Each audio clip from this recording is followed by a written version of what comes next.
Good morning students. Apex college Makrana परिवार की तरफ से आप सभी छात्र छात्राओं का हार्दिक स्वागत अभिनंदन है। हम आज बीएससी पार्ट फर्स्ट ईयर में हम नई यूनिट और मैकेनिक्स की अगली यूनिट का शुभारंभ कर रहे हैं, जिसमें कुछ नई चीज़ सीखने को मिलेगी। हमारा जो टॉपिक है या यूनिट का नाम कह दीजिए, वह है मोशन। घूर्णन गति हमने पढ़ ली थी। घूर्णन गति का चैप्टर कंप्लीट हो गया और हमारा जो अगला टॉपिक है वह है केंद्रीय बलों के प्रभाव में गति। केंद्रीय मोशन अंडर सेंट्रल फोर्सेस। हम थोड़ा स्पीड अप करेंगे। Motion under central forces topic का नाम है मोशन अंडर सेंट्रल फोर्सेस, अर्थात जो गति है वह केंद्रीय बलों के प्रभाव में उसका फर्क क्या पड़ता है। क्योंकि सबसे पहले सेंट्रल फोर्सेस क्या होते हैं। सेंट्रल फोर्सेस वह फोर्सेस होते हैं जो कि हमेशा एक सीधी, सबसे पहले सेंट्रल फोर्सेस तो हम इसका सबसे पहले नाम लें केंद्रीय बल। जैसा कि आप पिछली क्लास में पढ़ के आ चुके हैं, F इक्वल टू क्या होता है K Q1 Q2 by R square. यह सेंट्रल फोर्स का सबसे अच्छा एग्जाम्पल हमने पढ़ा था कि एक कोई ऑब्जेक्ट है, उनके बीच का ये क्या होना चाहिए, जो बल लगना चाहिए किसमें लगना चाहिए, एक रेखा में लगना चाहिए। अर्थात सेंट्रल फोर्सेस वह फोर्सेस हैं जो कि सदा एक किसी रेखा में लगे और नियत बिंदु से गुजरती हो। ठीक है। दूसरा है कि जो बल का मैग्नीट्यूड है, जो बल का परिमाण है, वह क्या होना चाहिए, नियत बिंदु जिस बल क्षेत्रफल को केंद्र कहते हैं से दूरी पर निर्भर करता है। जैसा हम लिख दिए F इक्वल टू क्या होता है Q Q1 Q2 upon R square. ये डिपेंड करता है कि इन दोनों के बीच की दूरी कितनी है। इसी को हम सेंट्रल फोर्सेस कहते हैं। अर्थात जो भी है, इस प्रकार हम कह सकते हैं कि electrostatic forces F equal to, हमने ये भी पढ़ा, F equal to G M1 M2 by R square.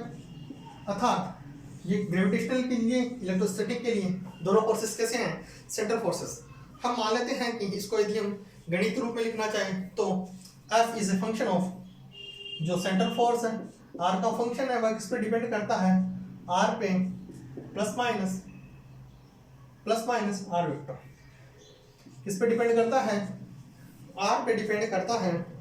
हमें पता है F इक्वल टू क्या होता है, जो हमारे पास F इक्वल टू आता है G M1 M2 upon R square.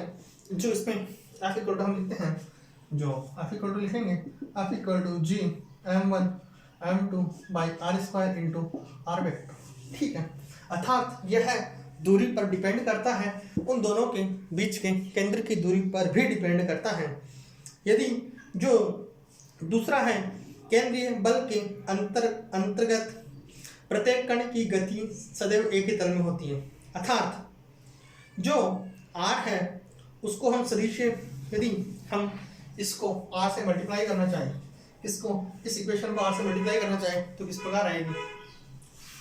अर्थात उनका लाइन ऑफ प्लेन क्या होना चाहिए, एक होना चाहिए, उनका एक तल होना चाहिए। यदि हम इस वेक्टर को, इसको R वेक्टर से मल्टीप्लाई कर दूं, R वेक्टर से मल्टीप्लाई कर दूं तो क्या होगा, F R इंटू ये R वेक्टर है, क्या है, R vector plus minus R vector, इसको R वेक्टर लिख दीजिए, इक्वल टू क्या होगा 0।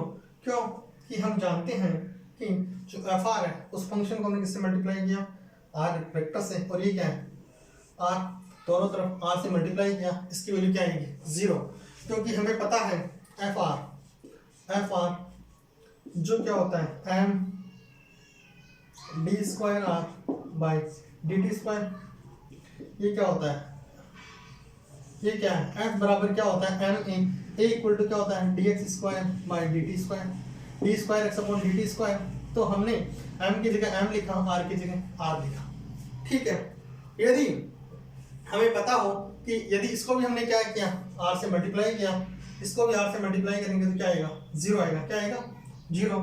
इस प्रकार हम कह सकते हैं कि R del R by D T. इस प्रकार हम सेंट्रल फोर्सेस के लिए एक चीज लिखेंगे, आर हम लिखेंगे R D R by D T, R cross D R by D T equal to H. H क्या है, कांस्टेंट है, क्या है, नियतांक है। एच क्या है, नियतांक है। हम पढ़ चुके हैं वेलोसिटी क्या होती है, एक्सेलरेशन क्या होता है। सेंट्रल फोर्सेस जो हमने सबसे पहले पढ़े क्लास 12th में इलेक्ट्रोस्टैटिक फोर्सेस, उसमें पढ़ा कि जो दोनों फोर्स लग रहे हैं वह उन दोनों के केंद्र को मिलाने वाली रेखा के पर ही लगते हैं। कभी ऐसा नहीं हुआ कि इस प्रकार कभी फोर्सेस नहीं लगे कि ये फोर्स यहाँ पर है और ये फोर्स यहाँ पर है। यदि ये भी है, यदि इन दोनों केंद्र को मिला रहे हैं तो ऐसे नहीं कि, और ये भी नहीं कि एक इस प्लेन में हो और दूसरा किसी दूसरे प्लेन में हो, ऐसा भी पॉसिबल नहीं है। यह दोनों पॉसिबल नहीं है। हम आगे डिस्कस करते हैं कि दूसरा हमारा टॉपिक है कि यदि टॉर्क क्या होता है। टॉर्क मतलब आघूर्ण, टॉर्क इक्वल टू क्या होता है, फोर्स इनटू परपेंडिकुलर डिस्टेंस। इसका सबसे अच्छा एग्जांपल है आपके जो घरों में गेट होता है उस पर जो कुंडी होती है वो क्या होती है, एक साइड में होती है। अर्थात जो यह गेट मान लीजिए इस गेट से यहाँ पर होती है, गेट को बंद करने के लिए दरवाजे पे, यदि हम इसको यहाँ से लगाएंगे तो हमें बहुत ज़्यादा फोर्स की जरूरत पड़ेगी। जहाँ पर तो मैक्सिमम कब होगा, जब डिस्टेंस मैक्सिमम होगी, इसीलिए यहाँ पर लगाया। गेट तो यहाँ से जुड़ा हुआ है, आपकी दीवार से यहाँ पे जुड़ा हुआ है। यदि हम यहाँ से ज़्यादा फोर्स लगाएंगे तो हमें डिस्टेंस क्या करनी पड़ेगी, बहुत कम। यदि फोर्स को, टॉर्क को ज़्यादा करना मतलब इसको क्या करना, डिस्टेंस को मैक्सिमम। दूसरा, जो भी हम हमारे कई जगह जो घास काटने की मशीन है वहाँ पर जो हैंडल होता है वो क्या होता है, सेंट्रल में ना हो कि क्या होता है, यहाँ पर होता है। जो घास काटने की मशीन है उसमें जो घुमाने का हत्था होता है वो कहाँ पर होता है। यही टॉर्क का सबसे ज़्यादा एग्जाम्पल है। टॉर्क इक्वल टू क्या होता है, force into perpendicular distance. Torque equal to क्या होता है, फोर्स इनटू परपेंडिकुलर डिस्टेंस। हमें पता है फोर्स किसका फंक्शन है, आर का, तो हम लिख सकते हैं tau equal to F R. Tau equal to क्या लिखेंगे, tau vector equal to R vector cross F or आर। ठीक है, चूंकि हमें पता है ये क्या है, एफ आर आर के, ये पूरा मिलके क्या हो जाता है, 0। अर्थात D J by D T equal to क्या है, 0। जहां पर ये किसके बराबर है, टॉ। अर्थात केंद्रीय बल में कण का संवेगीय कोणीय समय क्या होता है, नियत। जे इक्वल टू क्या होता है, जे इक्वल टू क्या होता है, R cross P. J equal to क्या होता है, R cross P. J equal to क्या होता है, आर क्रॉस पी। हमने कोणीय समय पढ़ा, उससे पहले फोर्सेस के बारे में पढ़े। हम आगे बढ़ते हैं कि केंद्रीय बल के अंतर्गत कण की गति का समीकरण, जो कि हम केंद्रीय बल है उसमें जो गति का समीकरण है, जैसे कि हम दूसरों में पढ़ रहे थे, वह अलग थे। F equal to S equal to U T plus half A T square, B equal to U plus A T, V square minus U square equal to 2as, F बराबर एम ए बराबर D X D T D X D square X upon D T square. तो हम आज पढ़ेंगे कि केंद्रीय बल के अंतर्गत जो समीकरण होगी वह किस प्रकार से होगी। हम मान लेते हैं कि दो कोऑर्डिनेट लेंगे, कार्टेशियन कोऑर्डिनेट लेंगे, दूसरा पोलर प्रोडक्ट लेंगे। क्या लेंगे, हम इस प्रकार से डायग्राम बनाएंगे, जिसके एक लेंगे कार्टेशियन प्रोडक्ट क्या होंगे, एक्स वाई में, और जो पोलर प्रोडक्ट मतलब ध्रुवीय निर्देशांक क्या होंगे, थीटा और टी में। किसमें, थीटा एंड टी में, थीटा या आर भी कह सकते हैं। यदि मैं मानता हूं कि यह किसी कोण थीटा पर इसके कोऑर्डिनेट क्या होंगे, या तो होंगे एक्स वाई, क्या होंगे, आर और थीटा की टर्म में, किसमें, आर या थीटा की टर्म में। ठीक है, यहाँ से ये दूरी कितनी है, एक्स है, ये कितनी है, वाई है, ये एक्स है और ये क्या है, वाई है। ठीक है, हमें पता है कैपिटल एक्स इक्वल टू क्या हो जाएगा, कैपिटल एक्स इक्वल टू क्या हो जाएगा, यदि जिसके साथ थीटा के साथ एंगल बना हुआ है क्या हो जाएगा, R cos of theta. Y क्या हो जाएगा, आर ऑफ साइन थीटा। हो जाएगा या नहीं हो जाएगा, हो जाएगा। यदि मैं इन दोनों का डिफरेंशिएशन करूं dx बाय dt तो क्या होगा, r का क्या होगा, यदि t के रेस्पेक्ट में इसको डिफरेंशिएट करूं तो क्या होगा, dx by dt equal to क्या होगा, dr बाय dt क्या होगा, dx by dt equal to होगा dr by dt। cos theta क्या होता है, cos थीटा ये cos थीटा लिख देंगे q इंटू v से, माइनस cos थीटा क्या होता है, minus sine theta d theta by dt। ठीक है।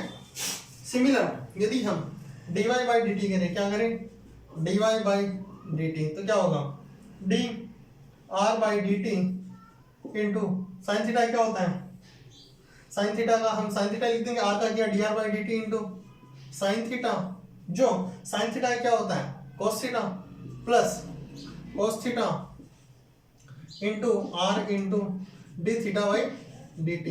हमने पूरी इक्वेशन थी उसको t के रेस्पेक्ट में डिफरेंशिएट किया। यदि हम इसको अगेन t के रेस्पेक्ट में डिफरेंशिएट करना चाहें, इसके रेस्पेक्ट में यदि हम इस पूरे समीकरण को, दोनों समीकरण को t के रेस्पेक्ट में डिफरेंशिएट करना चाहें, इसको वापस करेंगे तो क्या होगा, D square X by D T square, इसकी वैल्यू आएगी, जिसकी वैल्यू इस प्रकार से आएगी, इसको डिफरेंशिएट करेंगे तो क्या होगा, D square R by D T square minus R D theta by D T का whole square, D T into cos of theta minus R D square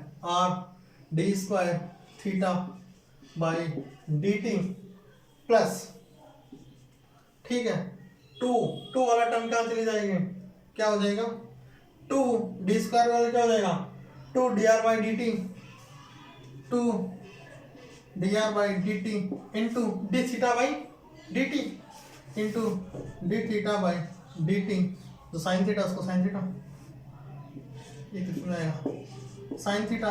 हम similar D square Y by D X square करेंगे, क्या करेंगे, D square Y by D X square, तो क्या बचेगा, D square X upon D T square, ये बचेगा, sorry D square R by D T square minus R D theta by D T का square, cos theta के क्या आ जाएगा, sine theta क्या आएगा, साइन थीटा प्लस आर की जगह R similar R D square theta by D T square plus two D R by D T into D theta by D T into cos theta, क्या cos theta. ठीक है, हमने क्या किया, जो भी इक्वेशन थी उनका क्या किया है, डिफरेंशिएशन किया, अर्थात जो ए आएगा, ए हम यहाँ पर लिख देते हैं, ए की वैल्यू जो ए आएगा वह एक्सेलरेशन क्या होता है, I D square X by D T square plus J D square Y by D T square, यही होता है।